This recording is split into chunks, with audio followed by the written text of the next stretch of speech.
What's up, everyone, and welcome to Project XTalk, an Xbox podcast, episode number 170, presented by Save the Game Media. I'm your host, Kevin. On today's episode, turns out we all overreacted, and Xbox is doing just fine. But before we get into all that and more, gotta introduce my co-host, JamPackSam. How you doing, buddy? What's up? We are back again with with Project XTalk, not just Project Talk, and not Xbox podcast, because nothing is changing, and we have at least 20 more years of Xbox to talk about. So happy to be here. I'm happy we live on. You know, the whole rebrand wasn't going so well. I removed the X from the logo. Didn't look right. I was like, nothing's going on here. Yeah. But did you get the thousands of dollars back from the graphic designer that was already hard at work on rebranding? Or? Yeah. No. They said, screw you. I don't know what an Xbox is. I'm like, whoa, man. Oh gosh, yeah, it's that irrelevant already. But hey, yay. Shout out to Silcana in the chat. Thanks for joining us live, just like you can every Thursday night right here on youtube.com/Save the Game Media. If you can't catch us live, we post every Friday morning on your favorite audio platform of choice. While you're over there, make sure to drop us that 5-star review, whether that's Apple, Spotify. It helps us in the algorithms, gets us up those charts.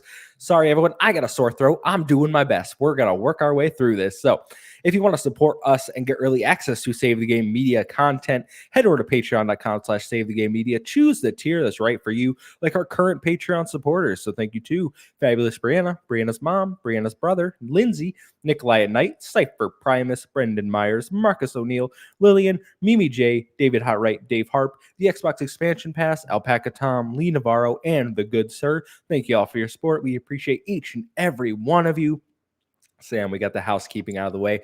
I don't want to waste any time. Let's jump right into what have we been playing this week, and that's not where that belongs. Oh, well, that was a remnant of last week, but that brings me to what I've been playing, a little bit of Remnant 2.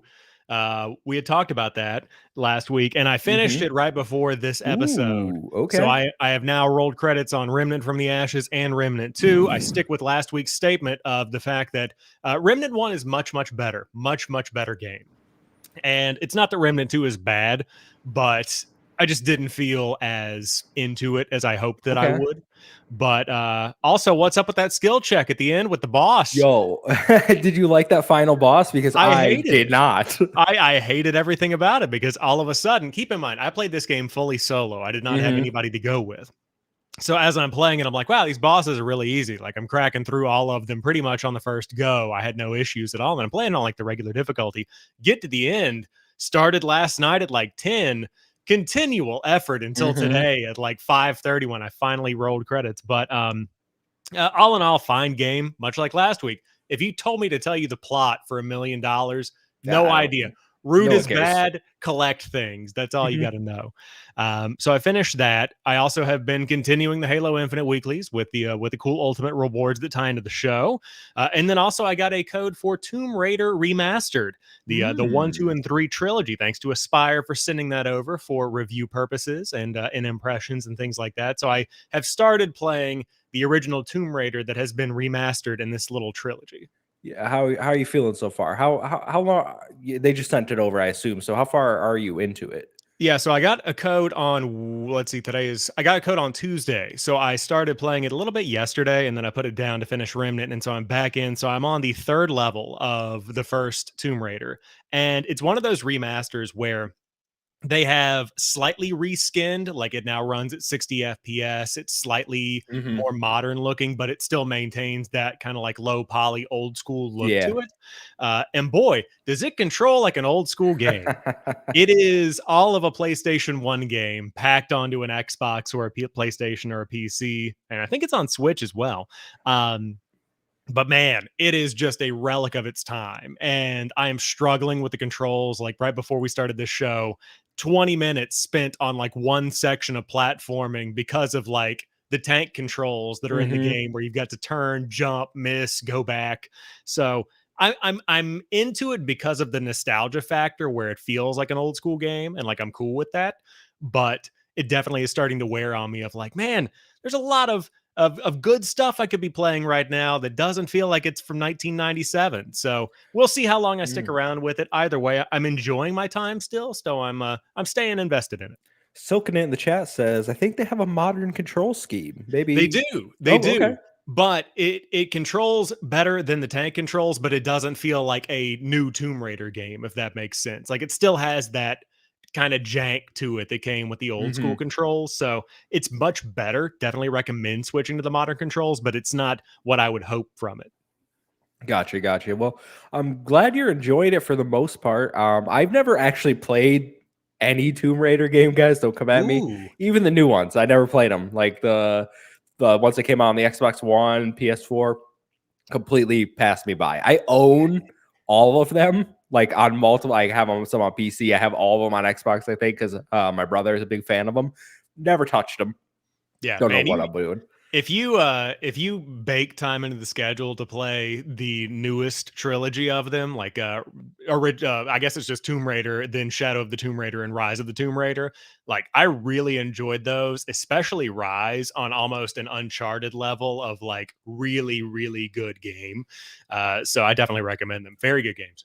All right, all right. Well, I've been playing not as much as I would have liked this week, to be honest. Busy with Valentine's Day, got sick, so that cut into Mhm. my time. Obviously, Tuesday I spent like 6 hours in bed, just like I can't get up, do anything. But I bought Helldivers 2, Sam.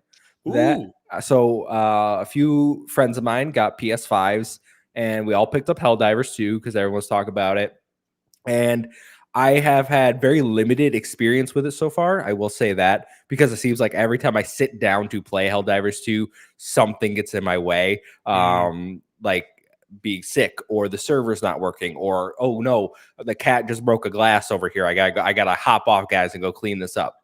What I have played, I have really enjoyed. I think it's a great third person shooter with a lot of fun, a lot of charm built into it. There was one in particular, I had a flamethrower. We busted into a nest of bugs. And as I'm just unloading my flames onto them, my guy yells, "Freedom!" And I'm like, yo, this is what I was looking for. yeah. This is the silliness. And it's like once you get a group of four together, it's an absolute blast. Like I'm really enjoying Helldivers 2, and that's not something I thought I would say this year.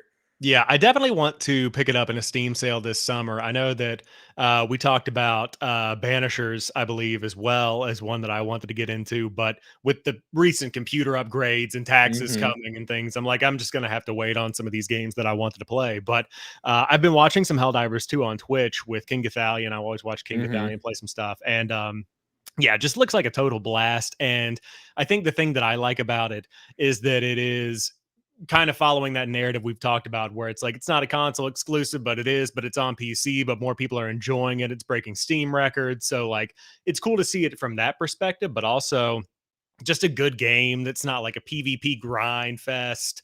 And Yeah. I've just heard great things, so I'm really glad you're enjoying it. Steam Deck, ROG Ally, what are we playing on? I got it on PS5. Oh, okay. So I'm just rocking on my PlayStation, mainly because I wanted it to game share with my brother and then our friends game sharing together. So it was like two copies, four people. It was a no brainer for us. We do have a friend playing on PC, so it's working fabulous. The cross like play is absolutely fantastic. We're not having an issue with that at all. Nice, nice. Yeah, I definitely want to check it out. It'll probably be a summer game for me. Do you think that it will still have like legs later this summer from what you're feeling so far?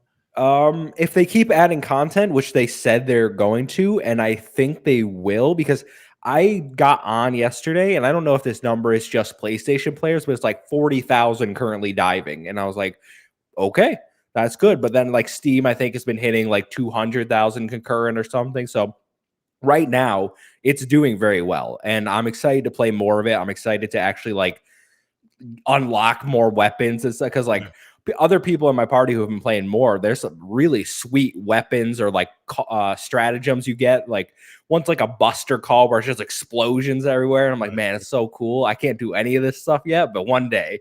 Well, one day, one day. That's awesome, man. Yeah, I definitely want to join you, but I'm glad you're getting in there. There's something very special about a game like this dropping, and you're kind of there in the heat of the moment with Hmm. everybody else that's really digging it. Yeah, that's something that's great. Kind of like Yeah. Power World in a way, where it's like, I'm in Mm. I'm in the moment with people, so that's fun. Yeah, and only $40, so not like Yeah. as fine with me. Like that's a good price for this game, I think. The other game I've been playing primarily, Banishers Ghosts of New Eden, which is one you just talked about wanting to pick them on a sale. I love this game so far. Nice. I Tell me am about it. really digging this game. So it starts off, I'm not going to spoil any of the story that hasn't been told in the promotional material, okay? Mhm. So you go to investigate a haunting in the town of New Eden. You are the Banisher Red and Antea. And in the encounter with the spirit there, Antea dies and Red then is forced to make a choice whether we're going to go back to New Eden because you get kicked out of New Eden by the spirit.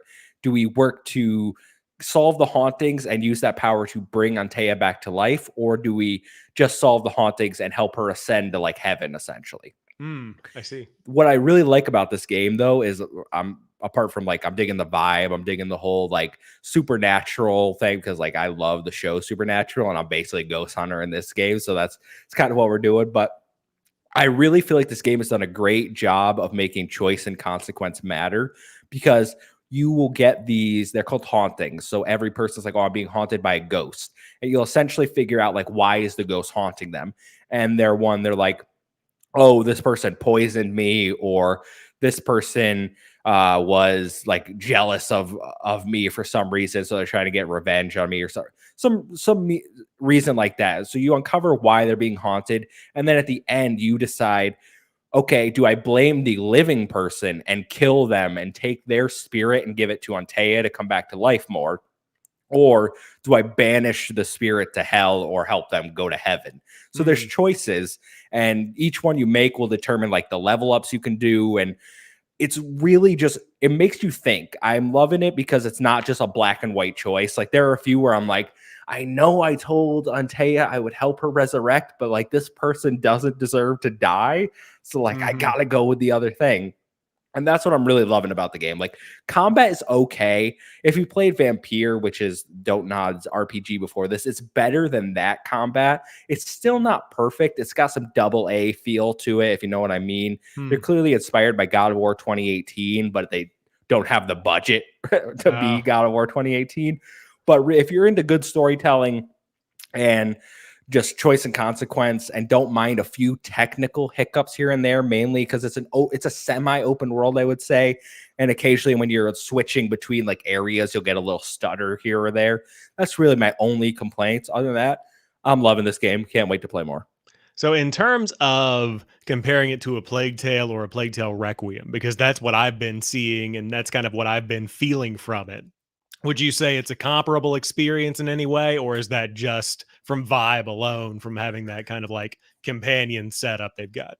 I think it doesn't play like a Plague Tale. Like Okay. there's no focus on stealth. This is an action RPG all the way. So in combat, Red has a sword and like a torch essentially. So you have some melee attacks. You have a rifle you could shoot some people with, and then he has a power move called Banish, where he essentially takes his glowing hand and like stabs it into their chest and explodes them.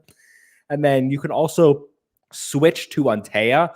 She'll essentially take over your body, Hmm. and she's a melee fighter, so she'll like punch the crap out of them.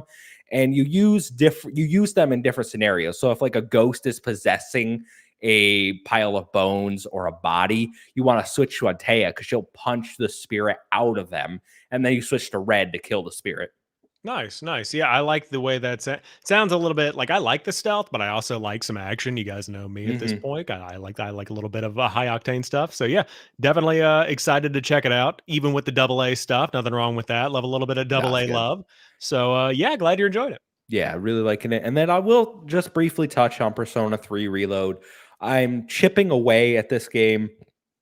I'm not as in love with it as I wanted to be, Sam. Mm, It's kind of disappointing me that I don't like this more because I love Persona 4 Golden. I love Persona 5 Royal.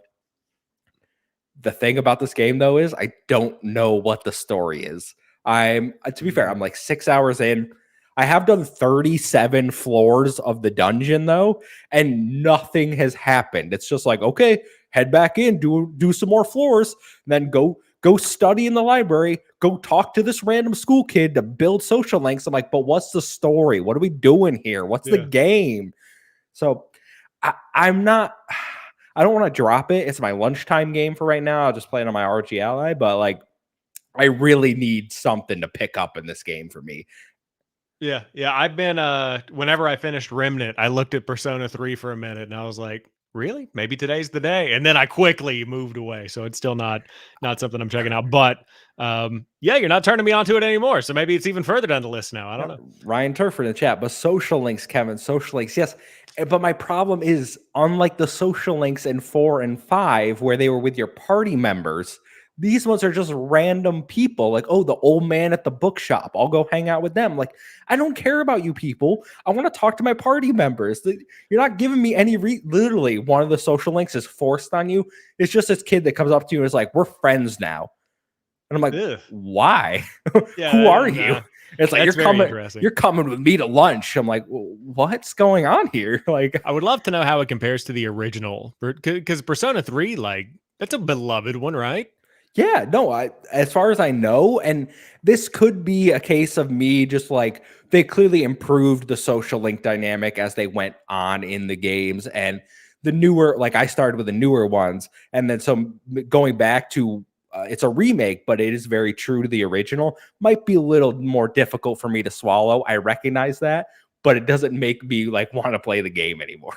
Yeah, yeah, I feel you. So we'll see how I'm not dropping it. We're gonna keep chugging along, but hopefully it picks up soon with the story. But that's all I got for what I've been playing this week, Sam. So why don't we Ryan Turford, side note, you unlock the social links with your party members later in the game. Be great if I could do that now, though, you know? Ooh. Yeah. All right. But hey, something to look forward to. So I look forward to, yeah, whenever I get there. How many floors are in Tartarus? You know, you could just type it in the chat there. If it's over 100, I'm going to lose my mind. Anyway, let's jump into the news because we have the future of Xbox to talk about. So I'm going to try to get through this without coughing. Sam, I might need to tag you in for a paragraph, to be honest. Yeah, yeah, do cool whatever you need to do. I'm happy to jump in. All right, so story number 1, we got Xbox's business update. Xbox is expanding their multi-platform reach, but it's not nearly as catastrophic as some would have believed, including us last week. So on the official Xbox podcast and the Xbox Twitter account, Phil Spencer and the Xbox team confirmed that 4 Xbox titles are going to PlayStation and Nintendo Switch. While not naming the games specifically, Phil confirmed that the 4 games are games that have been available to Xbox players for at least a year, including hidden gems and live service titles. Phil Spencer did also confirm that Indiana Jones and Starfield are not among the 4 titles heading over to other platforms. Phil Spencer did leave the door open, however, when speaking to The Verge. He said, quote, "We're focused on these 4 games and learning from the experience. We don't have work going on other franchises. I don't think we should, as an industry, ever rule out a game going to any other platform. We're focused on these 4 games and learning from the experience. But I don't want to create a false expectation on those other platforms that this is somehow the first 4 to get over the dam, and then the dam's going to open and that everything else is coming. That's not the plan today. I also don't want to mislead customers on those other platforms. We're launching these 4 games and we're excited about it. We're excited about the announcement and everything else, but we'll see what happens for our business." Let's stop there for right now, Sam. We sat here last week with the other Sam after seeing a week full of crazy rumors. All right. Xbox is leaving the hardware business. No more first-party titles on Game Pass. Xbox is bringing Starfield, Indiana Jones, Halo, Gears of War, all these games going to PlayStation, Switch. And then Phil and the team come out and say, we're going to bring these 4 titles. And I think I know which 4, but how are you feeling about the initial overreaction to these rumors compared to what reality is? So, in terms of the reaction to the overreaction, there's a lot of lessons that we as a community need to learn from this. And I'm going to be spending some time this weekend also putting together some thoughts on it. But I feel like the role of the media in the gaming industry has changed a lot over the course of the past few years, where there is reporting on legitimate business announcements and game announcements and things that are substantial, things that have PR newswire releases with them. But there's another facet of the gaming media that has started to understandably focus on what's going on within the community with the rumors, the speculation, because you have to report on that because that's what's driving conversation. So it's kind of like you're damned if you do, damned if you don't. Like they can't not talk about the fact that everybody on Twitter is having Xbox trending right now, but also that added validity to the rumors that were coming out.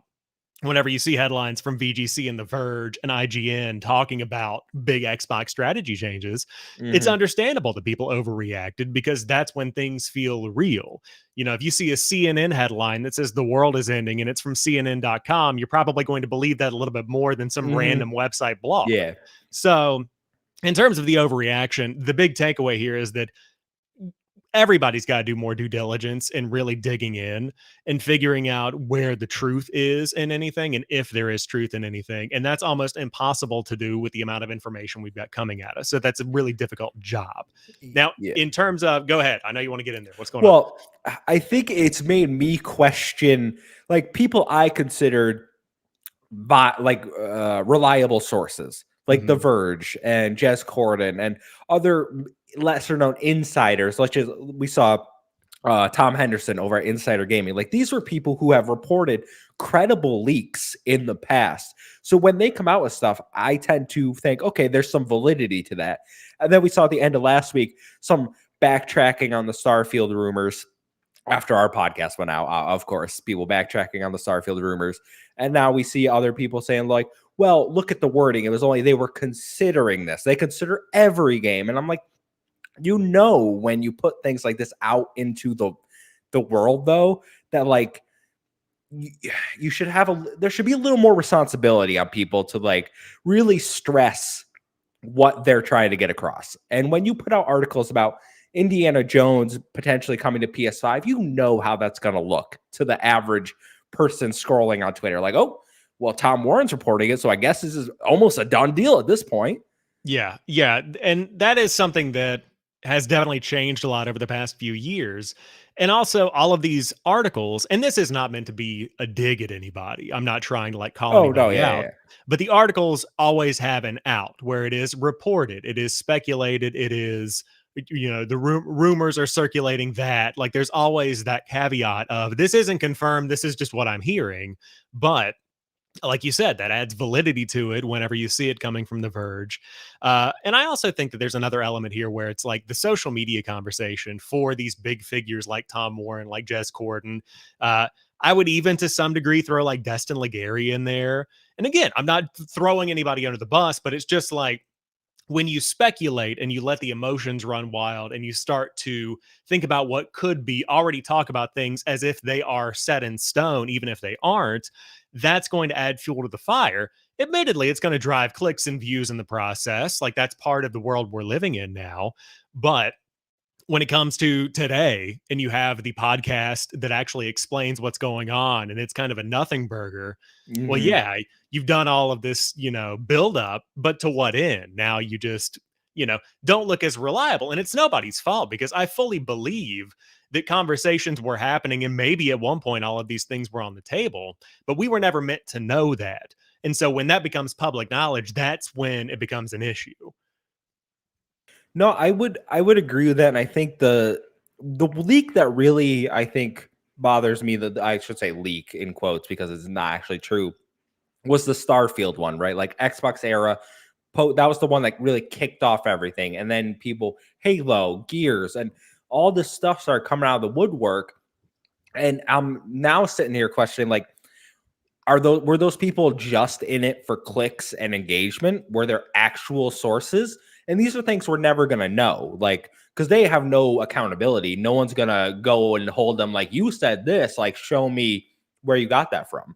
Right. Yeah. And I mean, it's difficult because it's all the rumor mill. And even what we're doing right now, we're just talking about things. We all like talking about video games. That's what this part of our industry is kind of built around. Like I made tons of content talking about Starfield and Indiana Jones potentially coming to PlayStation 5. Like we are meant to, I don't know if I should use the word meant to, we are naturally going to talk about what the conversation is, what people in the community are talking about. And a lot of people aren't held to the same journalism accountability level that a typical journalist would be because we're all just shooting the shit on YouTube and podcasts. Like that's kind of what this has become. Hmm. for better or for worse. And that's just kind of like what we're dealing with now. So it's going to become harder and harder to find the truth in some of these rumors and reports. But like a lot of people did, a lot of the discords I'm in did, keep your calm, because we saw a Hmm. lot of overreaction on social media. I'm imagining a lot of people are calling GameStop asking if there's a take back on their Xbox trade in over the past Hmm. week. So anytime you see things that seem a little bit too wild to be true, maybe we should all take a deep breath and think about that for a little while and see if you really think that's how it's going to go down. Yeah, well, let's move away from talking about the rumors and people's credibility to talking about the actual announcement. So, Phil Spencer, like I said, 4 titles coming to PlayStation and Nintendo Switch. He said that the titles have been available on Xbox for over a year and that some of them rely on live service engagement, the community support, and that they feel these titles have really reached their peak on Xbox or PC. So these are titles that they want to try to get out there and see whether they want to make sequels or boost their profile a little more. So I think I know what the 4 titles are. 2 of them are heavily rumored: Hi-Fi Rush and Sea of Thieves, which we've talked about previously. I think the other 2, most obviously, Pentiment and Grounded. Yeah, yeah. I mean, I think those all make sense. And when you look at what they are and the way that Phil described them too, like you said, these are games that are community based. So the more people playing, the better off it's going to be. And then a game like Pentiment and Hi Fi Rush. And I really want to focus on Pentiment specifically because I do think these are the 4 that are coming. I think those are the Mhm. ones that seem very obvious. But Pentiment was an experimental title that flew under the radar even on the Xbox side of things, and it was not my cup of tea. I probably played it for like 10 hours, did Mm. not enjoy it, was not my thing. But totally see that doing well on the Nintendo Switch. Totally see that doing well on PlayStation 5, or at least better than it would have if it had just stayed, because how many people today are playing Pentiment? You know, how many people are really going Yeah. back and checking it out? So the fact that a game like that can come and then Obsidian can say, okay, well, this experimental project didn't do as well as it could have on Xbox. Now it's selling pretty good on Nintendo Switch because now it's something that is reaching a new audience that might be more accustomed to that kind of thing. And like Phil said, that could be to fund a sequel, that could be to fund other projects of that vein that are those experimental new ideas that aren't just your standard Mhm. run of the mill expectation. So I love the fact that that's the direction they're going. And I think it makes a lot of sense because, like we talked about on last week's show, if it is a timed exclusive and it is something that's been there for a year or more, it's run its course on Mhm. Xbox. It has gotten everything you can get out of it. And Sea of Thieves, arguably, you could say that. Maybe, maybe not. But having more people playing Sea of Thieves is going to add longevity to the time that it's actually relevant in the gaming space. I feel like Phil kind of set the parameters for these are the first 4, but like going forward, this is kind of how it would be if we were to do this with other titles, right? Like live support titles, or if they're single player games that have been available for over a year. Like we want Xbox to have that experience first. Like that's kind of what it sounded to me. And I don't know if I'm reading too much into it, but when he was talking about it, it very did feel it felt very much like he was trying to say, listen, Xbox gamers, if we do this after the initial 4, this experiment, you don't have to worry about day and date on all the other platforms. Like it's going to be titles that you've already experienced, you've already had for a while. And I think these 4, well, 3 of them I think are interesting because they're all those smaller titles that we always praised, like Xbox giving the teams the ability to make these titles, the Grounded, the Pentiment, the Hi-Fi Rush, and Hi-Fi Rush being the standout, I think, because that one really blew up more than the other 2. And then Sea of Thieves, obviously, is that one of their biggest successes. It's probably one of their, if not the biggest success of the Xbox One generation, especially in terms of live service. So I want to bring in Sam Heaney, who asked a question about these. He said, with 4 games basically being known, do you actively think this strategy as it exists right now will be fruitful outside of Hi-Fi Rush? Keeping it to niche games will have limited impact compared to the numbers a Starfield would do, and with these 4 as a precedent, with these 4 a precedent has been set. Surely the narrative will still persist going forward about what will and will not be exclusive, and through all the corpo speak, it does seem inevitable that this isn't where it stops. Long story short, what do you expect the general discourse around Xbox to be moving forward? It's a really good question, and I think that we won't really know until the time comes. the way that I imagine it right now is that it will probably be centralized to the smaller titles whenever they come out. Like one that isn't a good example because it's not something that Xbox owns, but I'm going to throw it out there anyway, is a game like Towerborn, where it is being developed by Stoic, which is privately held, not owned by Xbox. But if there was a Towerborn level game that Hmm. was on Xbox, I could see that being one that's debated back and forth around going to another platform. Another one that comes to mind, just because Obsidian's top of mind, Avowed. I could see that one being debated on, okay, it's not a Halo, it's not a Gears, it's not a Starfield, but it kind of is. It's like in between. So I could see people going back and forth on, will that come to PlayStation 5 in a year? Will it not? But I do think that one thing we know from this, at least in the way that things are set up right now, you aren't going to be seeing the big games, the big hitters discussed in any kind of non-exclusive conversation anymore, like Hmm. Starfield, like Indiana Jones, like Gears, like Halo. I think that put those rumors to rest. And now it's kind of isolated down to the smaller games that we all might not think of as big hitters that would be Hmm. impactful to an exclusive strategy. Yeah, and I want like what's interesting about these four titles is that none of them are full price games, right? Like you could Yeah. buy all four of these, I think $40 to $50, man. I don't think Sea of Thieves is above 50 if I remember correctly, but I think all of these are in that price range. So my mind doesn't immediately jump to Avowed. It actually jumps to Hellblade 2, where we know it's a Mm. digital only game, $50 release. It is a shorter title. Do they put that out on Xbox this year and then in a year say we've done all we can with Hellblade 2, unless it absolutely destroys and like outside their wildest expectations, which I would love. But that is a title I could see personally saying, hey, we sold 5 million or we got this many engagement. Why don't we put it on PlayStation? You know, they had the first one as well. Why don't we throw it over there? You know, it's really something I could see with those smaller titles that aren't priced at the $70. They're not the Starfield. They're not the what's that? Fable probably wouldn't go over there. They're not the Gear 6. Like those Yeah. games, I still think Phil Spencer wants the Xbox platform to have an identity. I think he recognizes right now exclusives are part of the brand's identity and we need those. Even though I will say he did make an interesting comment about he thinks 5 to 10 years down the line we'll see less and less exclusives on PlayStation, Xbox. Like games will be more interchangeable between the platforms. Yeah, I'm curious what he means by that quote. But before we get into that, I do want to say like Hellblade 2, I could totally see being one of those games that goes multi-platform.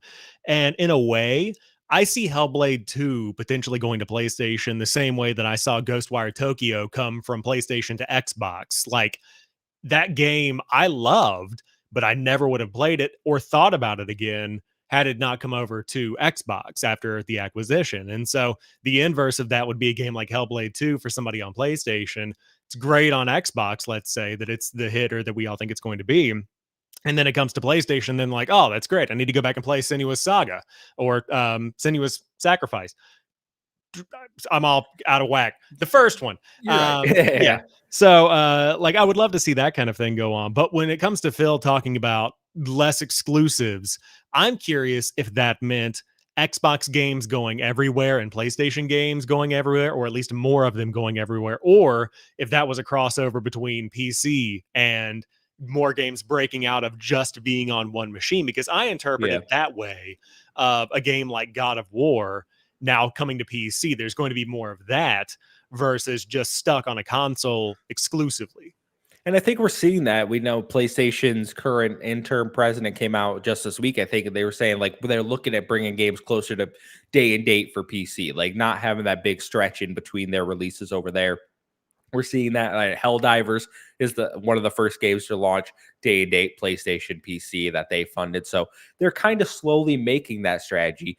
I don't know how long it would be until they're like, hey, we're gonna put not like Xbox is doing, not with their big franchises, but do we see a smaller PlayStation franchise, which I can't even think of any off the top of my head. I don't really know what small PlayStation franchises are out there right now, come over to an Xbox console. But I think one of what you're talking about with the going off the platform. So Phil Spencer discussed Xbox wanting to be on more screens, but he stressed Xbox hardware will continue. The Xbox Twitter account states that they have a robust and innovative multi-year hardware roadmap with more console and controller options coming this holiday. Matt Booty stresses the importance of backwards compatibility, cross-save, cross-play, and cloud features, which I love that they were talking about this during the podcast, because I think Phil even brought up things like the ROG Ally and like these handheld devices and iPads and being able to take your games wherever you want, like wanting to meet players where they are, where they want to play. And that's becoming really important to me. Like PC, ROG Ally, Xbox, like not only did they reaffirm my belief that like Xbox hardware isn't going anywhere, which was the big thing I needed from them out of this podcast, right? Like I said it last week, tell me that my library is safe, that Xbox will continue, and they did that. They made me feel confident, but then they also reiterated like we got plans. Like we're not stopping at just our hardware. Like other screens, other devices, new things are coming from us, including a more console and controller options this holiday. Which, what do you think they mean by that? I mean, I think we know what they mean. We saw what they mean. I think it's Project Sebel, if I remember correctly, is what it's called. But I'm curious how it's evolved since the point that it was submitted to the FTC, or the documents, whatever their origin date was. They're a couple of years old at this point. But I'm excited I'm excited about the fact that we did get the confirmation hardware is going to continue. Not that we ever actually thought that would go away, but to not only have the confirmation of that, but also the hint that more things are coming later this year. Like that's big. And I pulled up the quote from Sarah Bond, who said it's targeting the largest technical leap you will ever have seen in a hardware generation, which makes it better for players and better for creators and the visions they're building. And yes, I'm fully aware that's just business jargon, and we don't actually know what that's going to look like. But man, do I love me some business jargon, because that is like, yes, I want the largest technical leap we've ever seen. I love that kind of stuff. And so I'm excited to see where they take this next generation. And it sounds like it's going to be, I say next generation loosely because it's probably a pro model of the Xbox Series X of some kind, some version of that. And then this new controller, I would imagine, is going to be the controller with better haptic feedback that's more comparable to the DualSense, maybe some new functionality in there. Speakers in the hands or in the grips, I think, is another feature it had. But I'm just happy that they're continuing to not only focus on building hardware, but also harness that big strategy of having everywhere, you play be an Xbox. We saw that report come out. Again, rumors, reports, things like that. But Phil Spencer reportedly said that I believe it was every screen is an Xbox. Like that's the mindset that they're going for. And that's already here. We're looking at it right now. My PC is an Xbox. My phone is an Xbox. Your ROG Ally is an Xbox. The consoles are. My, fiance's laptop is when she logs into xbox.com/play. Like there's all that stuff that you can use to access the world of Xbox. So it's not that it's coming, it's already here. And I think that's great. You know what is interesting is the way that Sarah Bond quote. I didn't think that was in relation to the hardware coming this holiday. I thought that was her talking about next generation plans, because to me that lines up with what we saw in those leaked documents where they were talking about that cloud and native integrated console for next generation hardware. To me, when I see more controller and console option this holiday, I'm thinking Digital Series X, Project Brooklyn, or whatever it was called. And then I do think that adaptive, like the controller, has to be this holiday. If they're teasing that already, like if that doesn't launch with the new controller with the adaptive feedback or the haptic feedback, adaptive triggers. Thank you, marketing terms. You're mixing me up here, but you know what I mean. I listen, man. The Xbox Everywhere term is one that Phil Spencer used with Tom Warren over at The Verge. In his interview, they have Play Anywhere. Phil used the words Xbox Everywhere, which then makes me think like, okay, they're committing to this every screen is an Xbox thing, right? Except PlayStation and Switch right now. Like everywhere else that has a screen, I think Xbox has that initiative where they want some way to play Xbox Game Pass on that device. Yeah, they're going all in on it. And back to your point about the consoles, I could see it being that too. I think that Either way, I'm excited about the iterations. I'm excited about what's next. The controller's exciting too. But when it comes to the screens being everywhere and everything being an Xbox, yeah, that's the direction they're going with the TV apps and all these things that they've been trying and testing and learning from the canceled projects with the streaming sticks and things like that. They are going to continue to figure out new ways to bring Xbox to you. And one of those ways happens to be through 4 games coming to PlayStation and Switch. Mhm. So they're just going to continue testing and learning and see where it goes from there. Yeah, and one of the things they said was like, we're experimenting. We're hoping that this gets people interested in an Xbox. Now, I don't know. This all stemmed from. I realized I didn't ever answer Sam's question about like what's the general discourse around Xbox going forward. I think it depends, like around how these games do. First of all, if no one on PlayStation shows up and supports these games, I don't think Xbox really cares about putting their games other places after that, right? Like if it's a failure, nobody buys them. What's the point in developing for them? I can see Hi-Fi Rush having some good success. Probably a few million copies sold across the other platforms. Sea of Thieves is an anomaly for me. I'd like to think that people would be interested mainly on PlayStation. That seems like a PlayStation more than a Switch game to me. But Pentiment, like you were saying, that screams Switch to me. That screams handheld. That screams indie love. That's their jam over on the Switch. Now, whether that gets them 5 million or 500,000 copies, I don't know. I really need sales numbers to wrap my head around like what is the future after these 4 games. Yeah. I mean, and it's also I can't on my side predict what's going to do well and what's not because it's all based on what my perception of the games tends to be. Like I agree with you. Hi-Fi Rush is probably going to do pretty well no matter where it goes. Pentiment, yeah, I don't think that's going to do that well at all no matter where it goes. But that's Mm, just me because I didn't like it. Like that's mhm. my perception.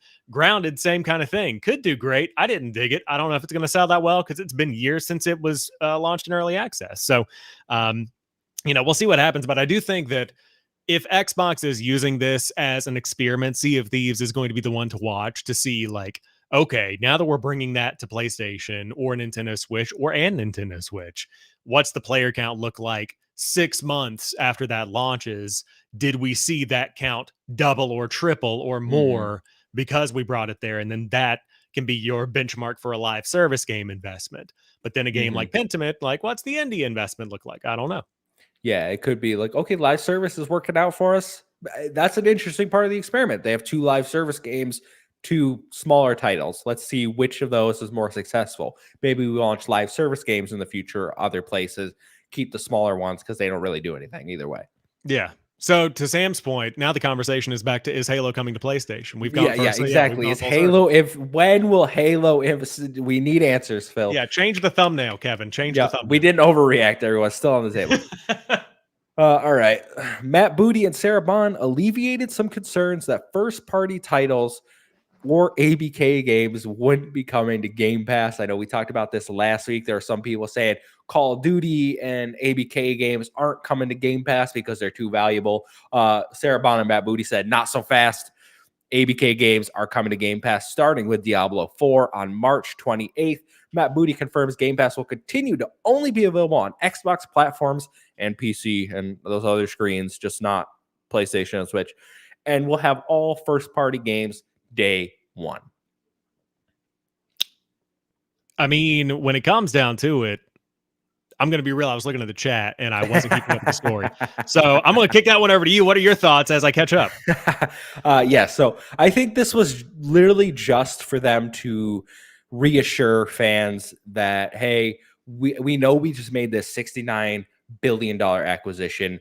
We know we haven't put their games into Game Pass yet. We've seen the discourse online that the big ones you're looking for, Call of Duty, Diablo, couldn't be coming. We're going to get rid of those concerns right now. Like our strategy does rely on day one Game Pass games into the service to drive people to our subscription service, to drive people to our platform. And Yeah. to me, I think this is just completely reassuring. They got that announcement about Diablo 4, which I think is huge. People are waiting for that one to come. I still seen some people concerned that Call of Duty this year won't, and I don't know if it can launch this year. I don't remember the contracts up, but I am pretty confident all ABK games will be in Game Pass. Just from the way they spoke here, that concern is no longer for me. Anyone kind of touting like It's going to be a case by case basis. Like maybe some Bethesda and Activision games don't come to the service. I do not think that's happening.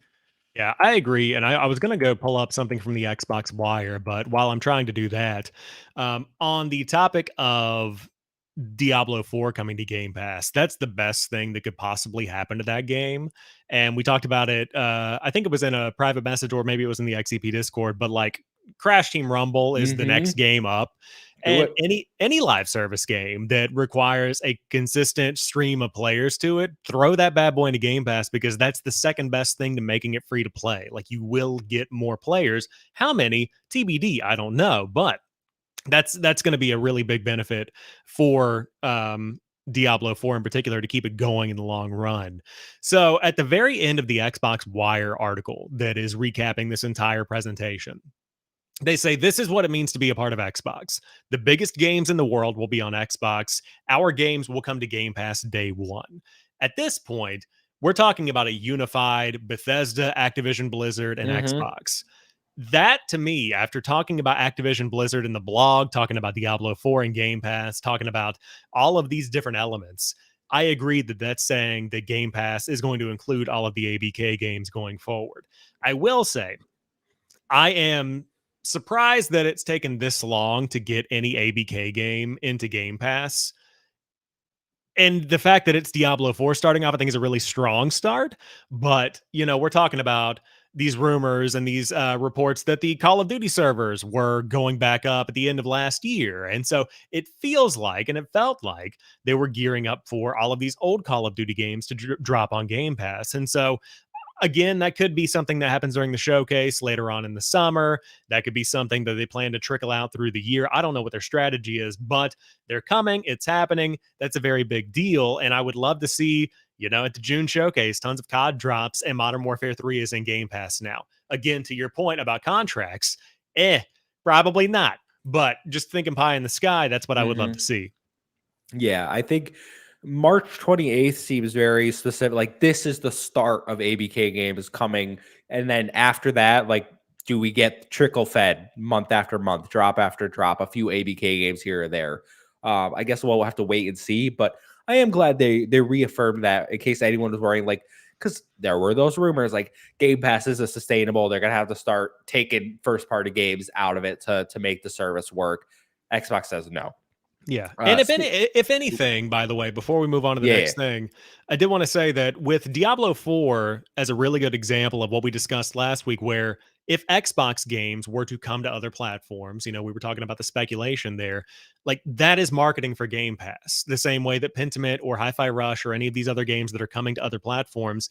If you spend enough money on games on other platforms, you will eventually look at Xbox and say, I could have saved X amount of dollars by playing over there and play the same exact games with the same exact performance. And it's just cheaper. It's better that way. So Diablo 4 is going to be an example of that where, whenever Diablo 6 comes out, or excuse me, Diablo 5 comes out, is it going to be exclusive? Who knows? We'll see what happens with that. That's another conversation we'll have, but that could be a really good Game Pass marketing tactic. I don't know. That's just me. Yeah, I think they would weigh how much money would we lose not launching it on PlayStation versus keeping it exclusive, obviously. Speaking of Game Pass, and this is our last point from the business update, Xbox has confirmed Xbox Game Pass now has 34 million subscribers. Our last update was 25 million, so they have increased since then. I've seen a few people saying this counts the shift from Xbox Live Gold to Xbox Game Pass Core rolled in, so the number could be a little inflated from that, but 34 million is the current Xbox Game Pass subscriber numbers. We know they are aiming for a lot higher than that. From the leaked documents, they had a goal of 100 million. That seems a little pie in the sky to me personally, but cool, great to see it. I don't worry about the numbers. I'm not part of the Xbox business team, but I'm glad to see the subscriptions growing. That is healthy.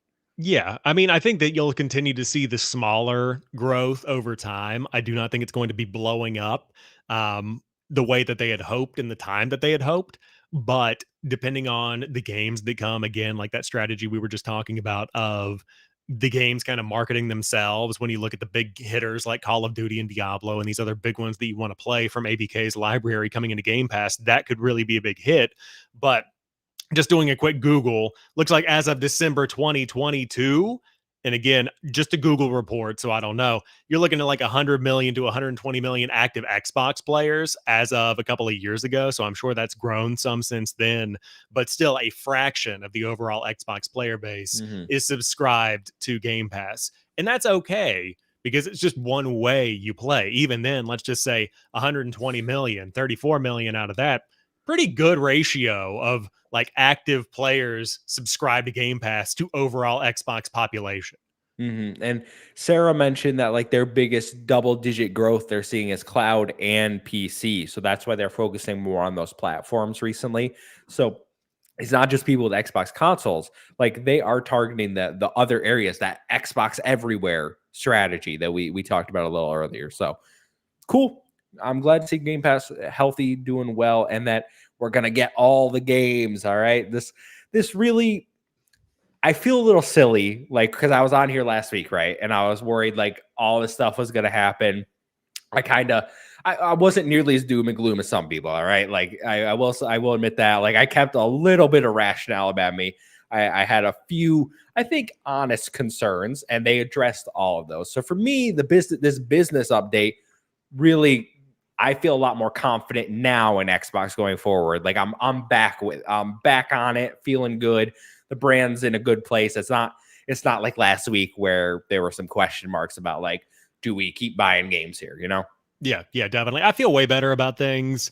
And I was still going to be sticking with Xbox either way because I'm true, unlike you. No, I'm just Yeah, kidding. yeah. But I do think that this is reinforced. And I loved, just to cap it off with what Phil said about, I've been with Xbox for 20 years. He started it off with that. And I want to build, and this isn't a direct quote, but he wants to build Xbox to be here for the next 20 years. And so when you have a business that thinks about things like that, that makes me confident that in 2046, or what year is it, 2044, I'm going to be playing Xbox on the JamPackSam Xbox account that I use today. I'm going to have all these achievements from all the way back in like, the mid 2010s. And it's going to be great to feel like I'm a part of something and I've been there for all that time. Out of all the companies that are out there right now, Xbox and Microsoft, because of what they've got, the foundation they have, I feel the most confident that they're going to be there to stick it out. And Xbox leadership seems very confident that they're going to be there to stick it out for the long run. So that made me feel good. Again, anything could change, as we saw last week with speculation, but right now, feeling good. Yeah, and like we mentioned earlier, Phil kept it open, like future, who knows what multi-platform, like they're eyeing 10 years down the line, like exclusives not really mattering for any console. So we'll see what happens in the medium to long-term future, though. Xbox is going nowhere. Everything's doing great. Sam, I think we're going to wrap it up there. My voice is giving out. I think 53 minutes has kind of strained it enough. So why don't you tell everyone where they can find you? And thanks everyone for tuning in. Hope you're feeling more confident about Xbox. Let us know in the comments down below. But Sam, let people know where they can find you. Yeah. You can find me at JamPackSam everywhere you find content. I've been on Threads, popping off a little bit with some Xbox hot takes and things like that. Love being over there. And YouTube, on TikTok, Instagram Reels, all those fun places, talking about all the fun things that come from being a part of the gaming industry. Never a dull moment at all. That's for sure. Well, you can find me at the Muffin Mon everywhere. It's a 1 to 7 I O and 7A. Follow us at Save Game Media. Stay up to date with all of our latest. Until next time, we'll continue with more Project XTalk and Xbox podcast. Goodbye, everyone.